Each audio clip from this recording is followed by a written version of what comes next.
So far we have discussed about the 8051 serial communication, how we are going to transmit data from computer to your development kit 8051 by make use of RS-232.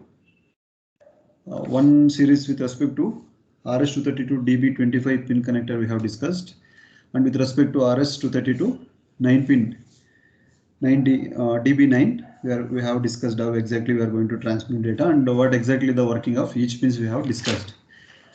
But we cannot transmit data directly. Why? Because your 8051 is working with a voltage of 5 volts. As well, your microcontroller is also working with respect to the 5 volts.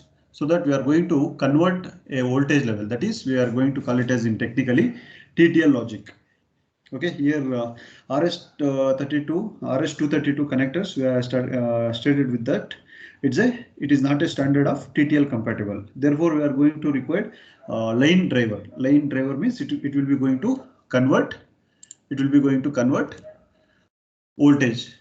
We are going to convert the voltage. For example, if I am going to give 230 volts, that will be going to convert it into 5 volts, 6 volts, 8 volts, 9 volts. As our requirement, we are going to convert the voltage. Usually, we are going to convert for the 5 volt supply. Why? Because your 8051 is working with respect to microcontroller is specifically working for 5 volts power supply. That is why we are going to use to convert into 5 volts by make use of TTL logic.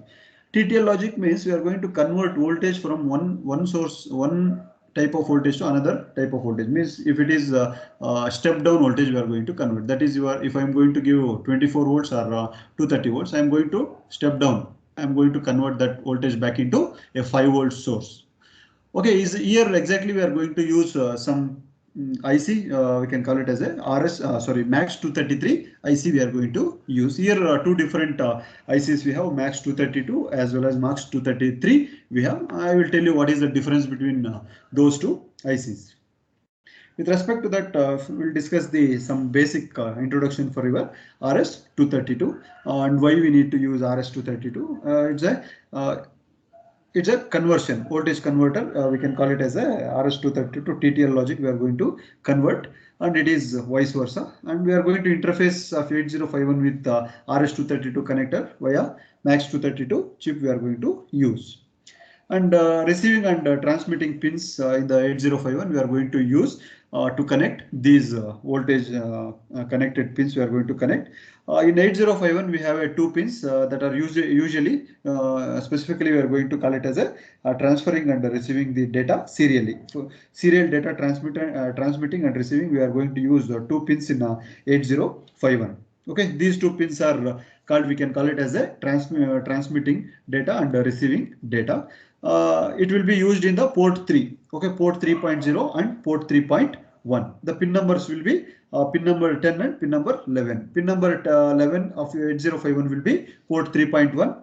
It is assigned for the transmitting data, and pin number 10, port 3.0, pin number 10 will be designated for the receiving data. These pins are TTL compatible, means it will be understanding only, it will be understanding only the language of TTL compatible. TTL after converting one source to another source from RS-232, whatever the output it will be coming, that will be going to accept with respect to these two pins, and it will be going to transmit to the TTL logic like that. That is why we are going to convert 232. We are going to use such a line driver IC. We can call it as a MAX 232. We are going to use. Okay, we are going to discuss about MAX 232 next. See here. This is the. Is it visible? MAX 232 IC. Okay, here we have a pin number 16 will be ECC connected to pin number 2 connected with the capacitor. MAX 232 requires 4 capacitors, that is C1, C2 and C3, C4.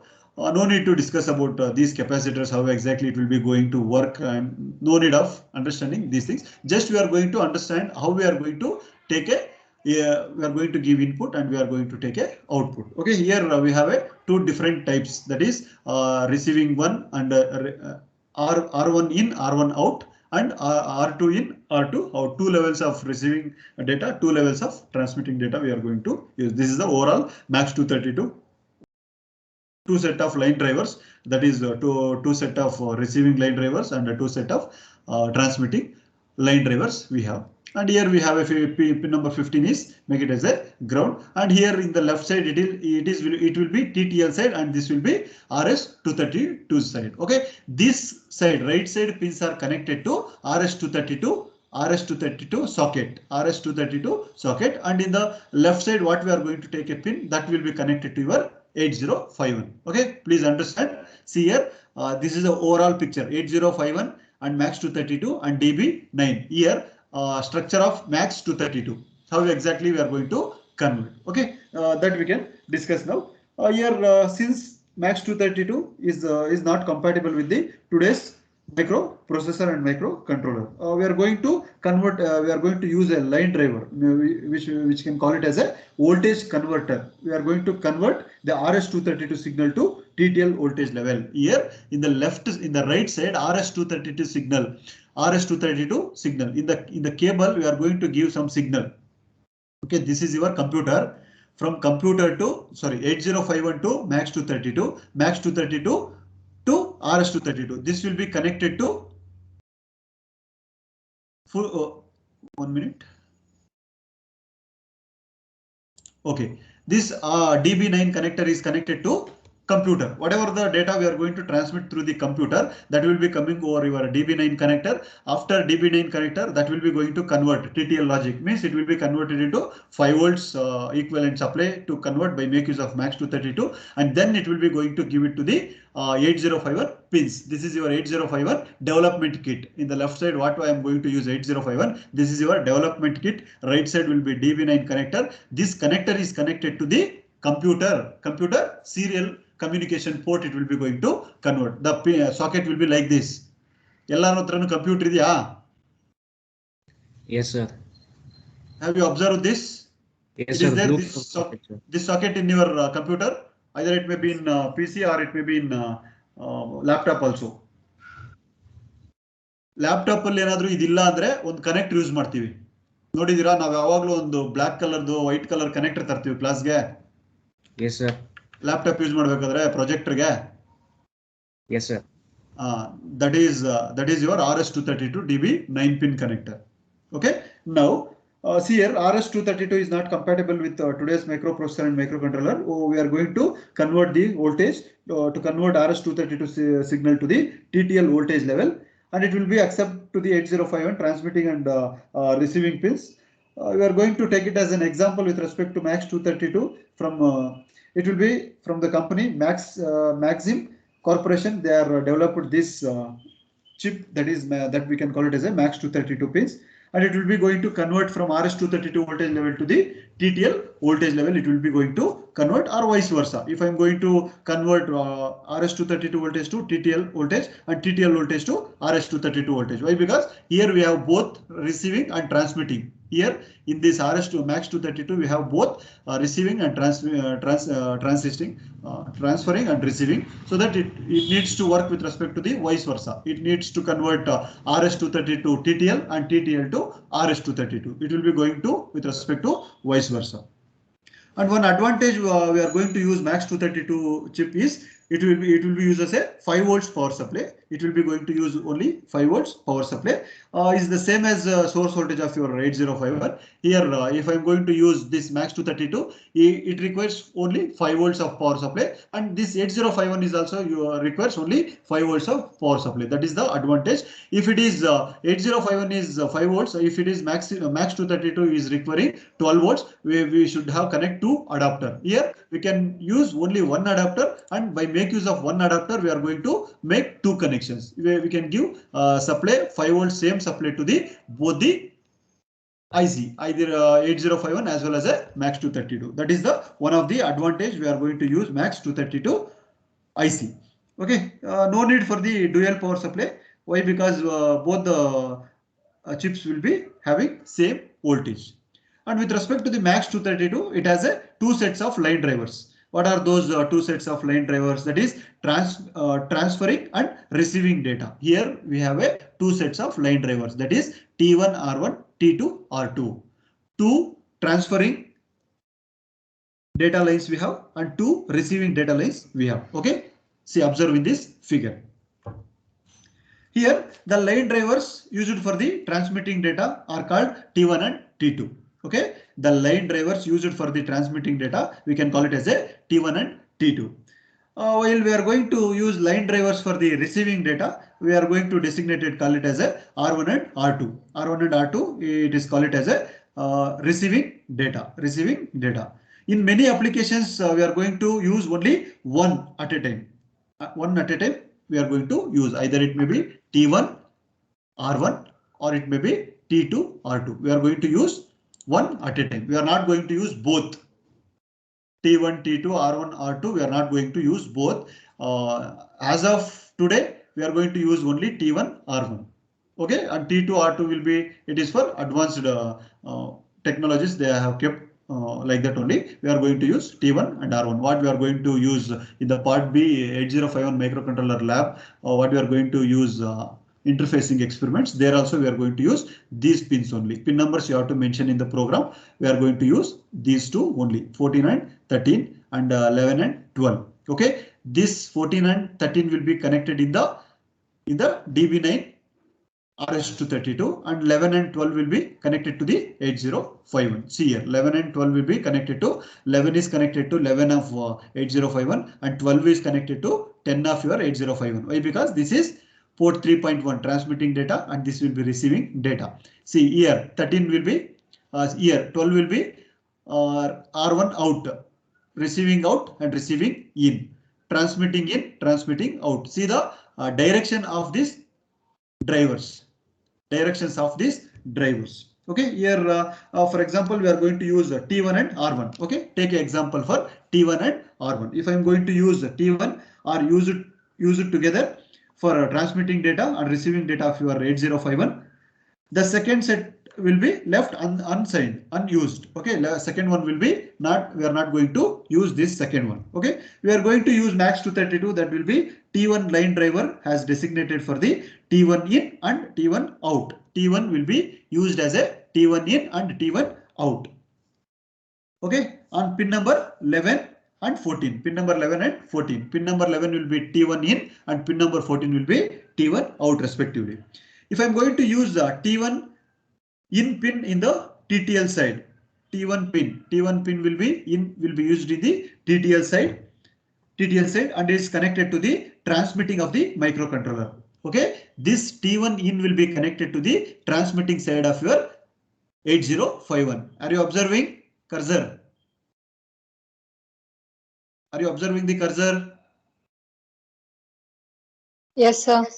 This T1 in of your line driver is connected to the 11th pin of your 8051, that will be transmitting data. For this IC T1 in, it will be accept the signal, and T1 out, it will be going to T1 out with respect to 14th pin, that will be connected to your second pin of your DB9 connector. Why? Because this needs to receive whatever the data we are going to transmit from this, that will be received from the 14th pin. From that pin we are going to connect it to the pin number 2. Why? Because this is a receiving data of your DB9 connector. 1 minute.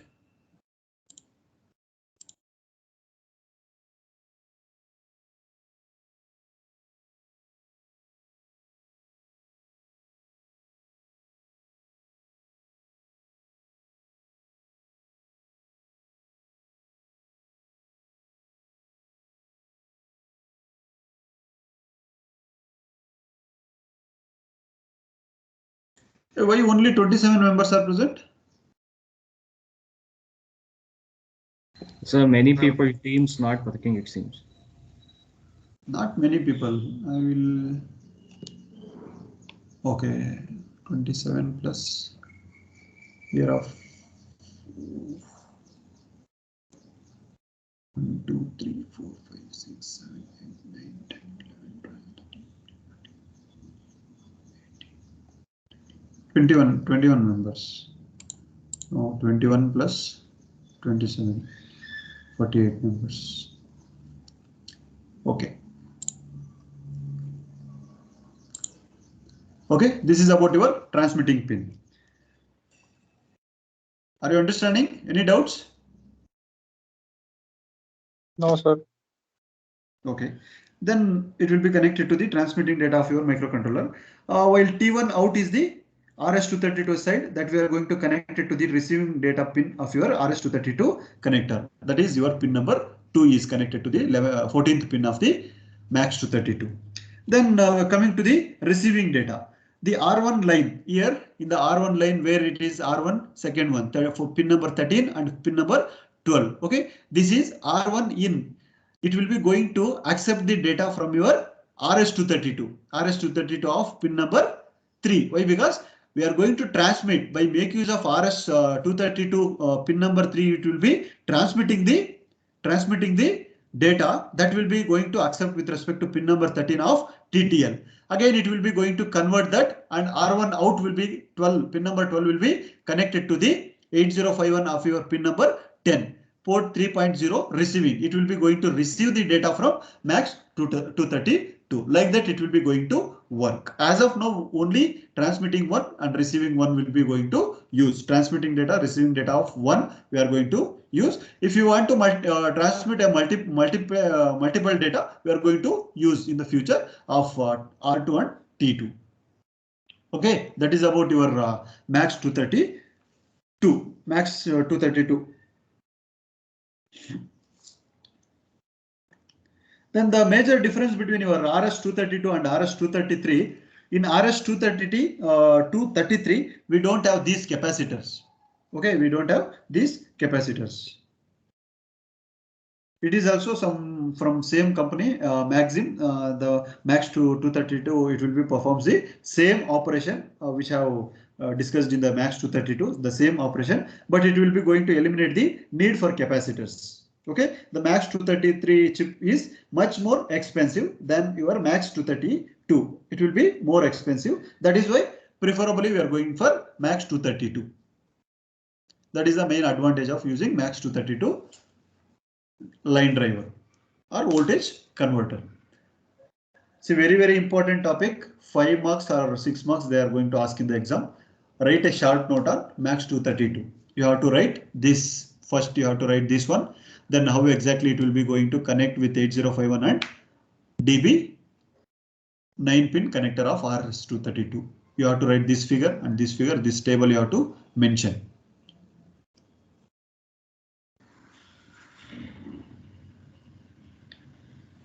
Make a note of this.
Over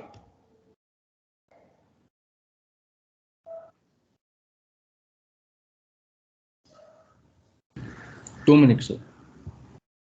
okay.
Over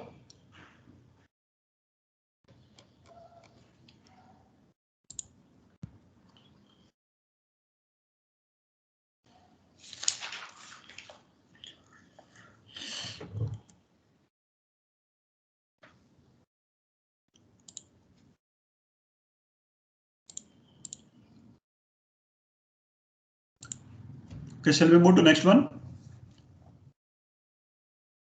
Yes, sir. Okay, next we'll discuss about serial port programming in assembly level language. See, here we are going to discuss about the serial communication registers of your 8051, and we are going to discuss how program the transfer and receive the data serially. Okay, since we are going to use IBM PC compatible computers, we are going to widely use it to communicate the 8051 based systems. We are going to use serial communication of your 8051 with the communication port of your computer, personal computer. We are going to allow the data transfer between the personal computer and the 8051 system without any error. We must make sure that we are going to match with a baud rate. We need to match with a baud rate of your 8051. What exactly the baud rate and how we are going to match that baud rate, we are going to discuss later. Here we have some of the baud rate series we have, that is 110, 150, 300, 600. 2400, 4800, 9600, 19200. Not only this, based on the value of data what we are going to load it to a program, based on that it will be going to change the baud rate. Okay, so that we are going to use IBM PC. Okay, we are going to use IBM PC. The baud rate of your PC's communication port should be matched with respect to your 8051. Okay, how we are going to calculate exactly, that we can discuss in the next slide. This is a basic introduction for your serial port programming in assembly language. Some of the baud rates supported by personal computer BIOS settings. That is of your computers is these are the baud rates. Personal computer baud rates are used with respect to the IBM PC. And we are going to examine the baud rate by going to the Windows Hyper Terminal program. In the system, if you want, you can go and check with the in the search command. We are going to search Hyper Terminal link. You are going to get there. We are going to get the some of the baud rates. How we are going to match with the personal computer to the 8051 that we can observe in the computer. And how exactly we are going to convert that baud rate, it will be in the next slide. See here. If you want, you can make a note of this series of baud rates. Make a note of this.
Okay, see here. This is one of the example. Here, the frequency of your system, what you are going to use IBM PC 11.0592 megahertz. Find the TH1 value. Need to have the following baud rates. We need to find for this baud rate. We need to match the data. First one 9600, second one 2400, third one 1200. Here the basic is what we studied in the previous module. That is the basic for this. 8051 we are going to transfer and receive the data serially at many different baud rates. These are the many different baud rates that we are going to connect with respect to 9600, 2400 and 1200. With respect to that, the baud rate in the 8051 programmable, it will be going to done with the help of a timer 1. Before we are going to discuss how to do that, we are going to look at out the relation between the crystal frequency and the baud rate in 8051. The crystal frequency what they had given 11.0592, it's a common crystal frequency we are going to use for 8051. We already discussed about that, and 8051 provides the crystal frequency by 12 divided by 12 to get the machine cycles. Why we are going to divide it by 12? Totally 24 cycles we have. Based on that cycles, we are going to take it as a machine cycle 12. Based on that, we are going to consider a 12. The frequency 11.0592 megahertz of a machine cycle. We are going to use that frequency divided by 12. We are going to get a machine cycle frequency will be 921.6 kilohertz. We are going to get. Okay, are you observing in the solution?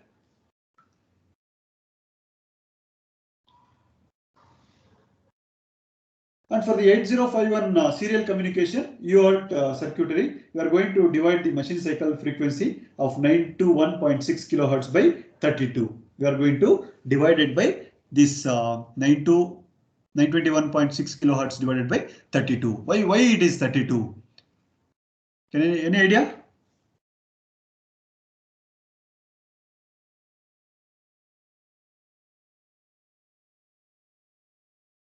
ಇದು ಯಾಕ್ರಿ 32 ಯಾರಾದ್ರೂ ಹೇಳ್ರಿ.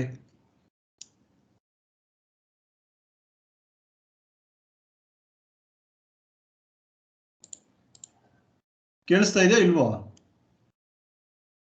ಕೇಳಿಸ್ತಿದೆ sir. Why it is 32? Why not 34?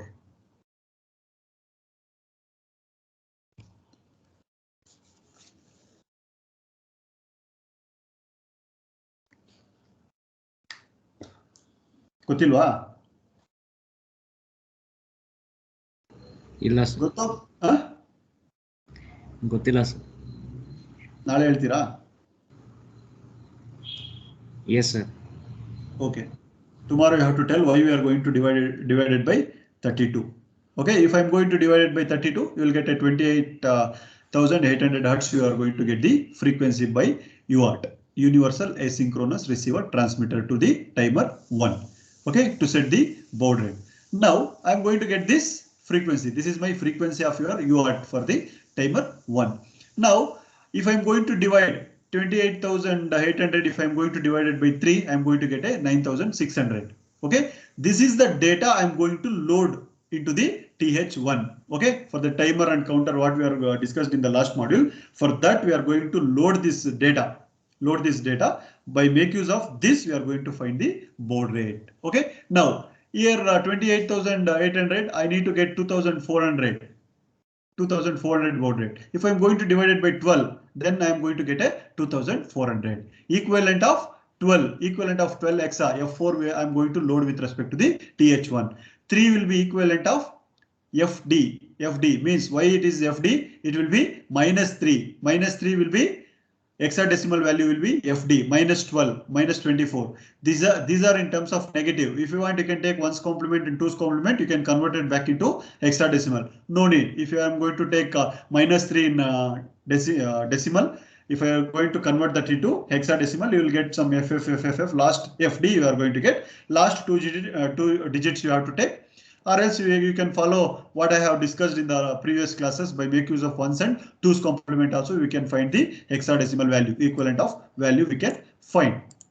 If I'm going to divide with respect to this number, I'm going to get the baud rate. Whatever the number I'm going to load, that number, if I'm going to divide with respect to 28,800, I'm going to get the baud rate. This is the baud rate I'm going to suitable with respect to the transmitting this particular data. Like that we are going to find the baud rate. And note that we are going to dividing 1/12 of your crystal frequency by 32 of your UART circuit default value upon activation of the 8051 reset pin. Here external frequency oscillator we are going to use, that is 11.0592 megahertz frequency.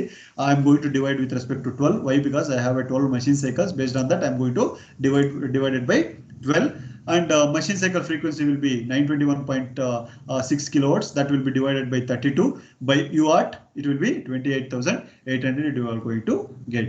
Okay, this is 32 is a standard UART number. Okay, that is why we are going to divide it with respect to 32. Your microcontroller 8051 is mapped with respect to the 32 bit. That is why it will be going to use with respect to 32 UART. That is why we are going to use 32, not 34, 36 or 64. Okay, so that this number we are going to get. If I'm going to load the value, that value, if I'm going to divide with respect to this, I'm going to get the decimal value. Based on that, I'm going to convert that into hexadecimal value. Here some of the different values for -3, -6, -12, -24. These are the standard decimal values to map the baud rates. Good, everyone? Any doubts?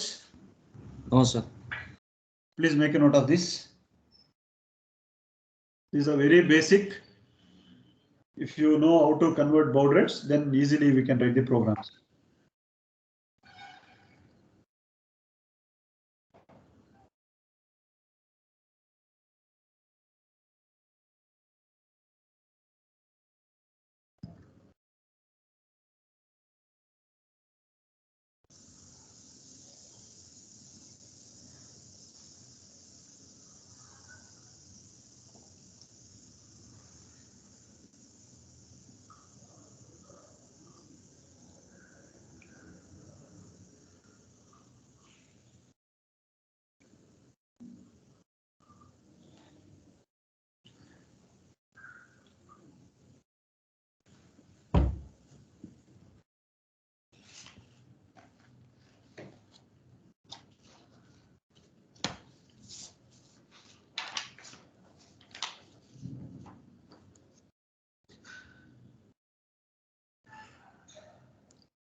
Or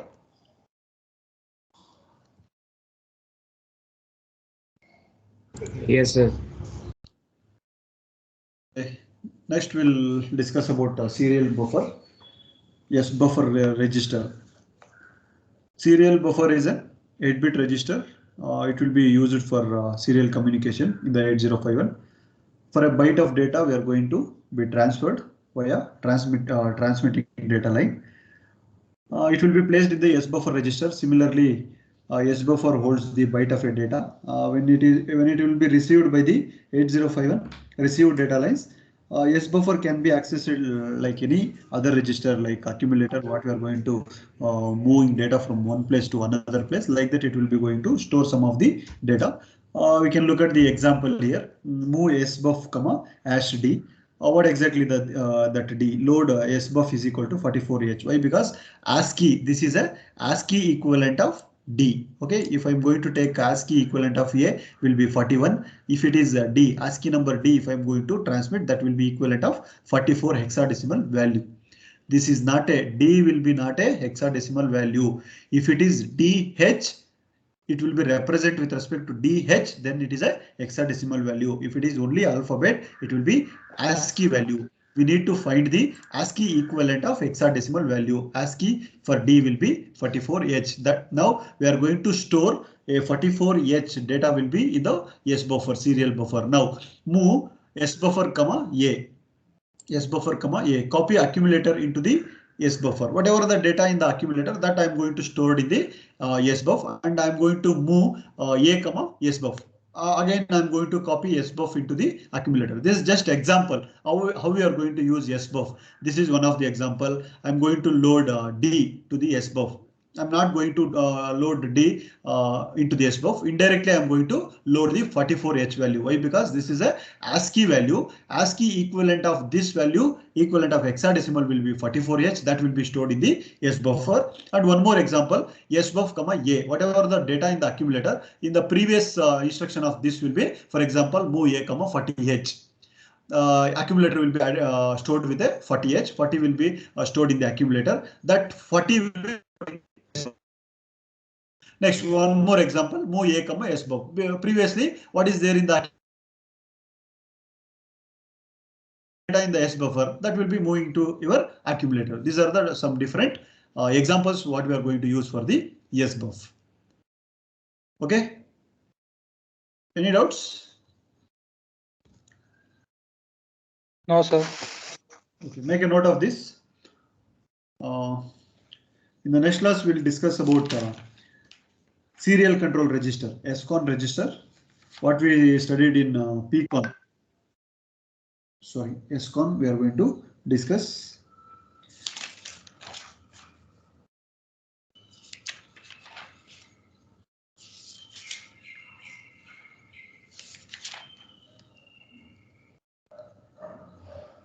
See, the last problem what we discussed, that baud rates, equivalent of decimal and hexadecimal, you have to remember. Decimal and hexadecimal is not required to remember. 28,800 divided by 3, 6, 12, 24. If I'm going to do that, you will get the baud rates. No need to remember that. You have to remember that 28,800 hertz UHz frequency that you have to remember. If you know once that, easily we can find the baud rates for any number.